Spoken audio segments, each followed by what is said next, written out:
Hello बच्चों, let's read this question. The question is the position time graph xt graph for positive acceleration is. ठीक है, तो यहाँ पर हम लोगों का एक पोजीशन टाइम ग्राफ हमें बताना है कि इसमें से पॉजिटिव एक्सेलरेशन के लिए कौन सा ग्राफ होगा. चार ऑप्शंस दे रखे हैं. सो लेट्स राइट आवर की कंसेप्ट हियर.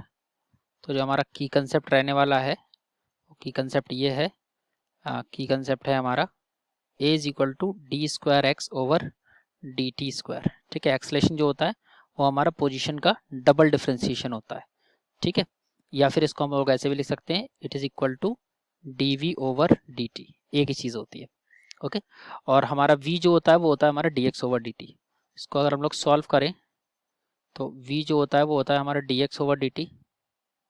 v होता है जो हमारा वो होता है d x over d t. इसका मतलब that implies we can write d x is equal to v d t. और जब हम लोग दोनों साइड इंटीग्रेट करेंगे, ठीक है, इंटीग्रेट करने पे हमें क्या मिलेगा, इंटीग्रेट हम लोग करेंगे 0 से x तक और इसको 0 से v तक.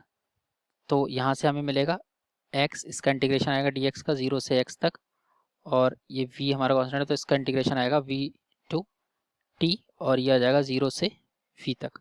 ठीक है, यानी कि x minus 0 it will be equal to v into, it's not t v, it's t, x minus 0 into v into t minus 0, यानी कि x is equal to v t. ये हमारी पोजीशन रहने वाली है. बट अगर हम लोग वी टी ग्राफ की हम लोग अगर बात करें तो हम लोग अगर सिमिलरली ऐसे ही हम लोग acceleration is equal to d v over d t जो कि होता है, तो इसको हम लोग जब देखेंगे तो D V is equal to A D T आएगा. A D T again integrate करेंगे 0 से v तक और यहाँ पर अगेन 0 से t तक. ठीक है, तो यहाँ पर जब हम लोग वैल्यूज़ पुट करेंगे तो वैल्यूज़ के लिए हम लोग यहाँ पे देखेंगे, सॉल्व करेंगे तो यहाँ पर हमारा आएगा इंटीग्रेशन डी का आएगा v, तो ये हो जाएगा 0 से v तक. It is equal to a बाहर ले लेंगे क्योंकि हमारा बोल रहे हैं कि पॉजिटिव एक्सेलरेशन है, कांस्टेंट रहेगा, तो a जो है हमारा बाहर आ जाएगा और dt का आ जाएगा t, तो ये आ जाएगा t 0 से t तक, यानी कि v minus 0 it is equal to a into t minus 0, यानी कि we are getting v is equal to a t. v is equal to a t था. अब x is equal to v t, यानी कि x को हम लोग, यानी कि हम लोग v को यहाँ से इक्वेशन 1 ये हो गई, इक्वेशन 2 ये हो गई, इक्वेशन 1 में से अगर v टू की वैल्यू पुट करेंगे तो हम लोग v की जगह पे ए टी स्क्वायर पुट कर सकते हैं. तो हमारी जो इक्वेशन बनेगी x will be equal to the a into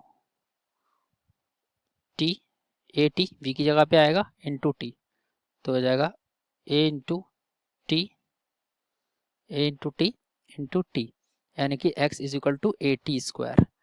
तो x अगर हमारा कांस्टेंट है, a अगर हमारा कांस्टेंट है तो x is directly proportional to t square, यानी कि पॉजिटिव एक्सेलरेशन है तो x जो है वो टी स्क्वायर के डायरेक्टली प्रोपोर्शनल होगा. टी स्क्वायर के डायरेक्टली प्रोपोर्शनल जो हमारे दो ग्राफ्स हैं वो है एक b और एक c. क्योंकि हमारा ये पॉजिटिव आ रहा है तो इसलिए हमारा इंक्रीजिंग स्लोप का ग्राफ लेंगे, इसलिए हमारा ऑप्शन नंबर बी करेक्ट हो जाएगा, यानी कि option b is correct answer, जो कि इंक्रीजिंग स्लोप है, इसलिए ऑप्शन बी करेक्ट आंसर आ जाएगा. I hope you have understood this question.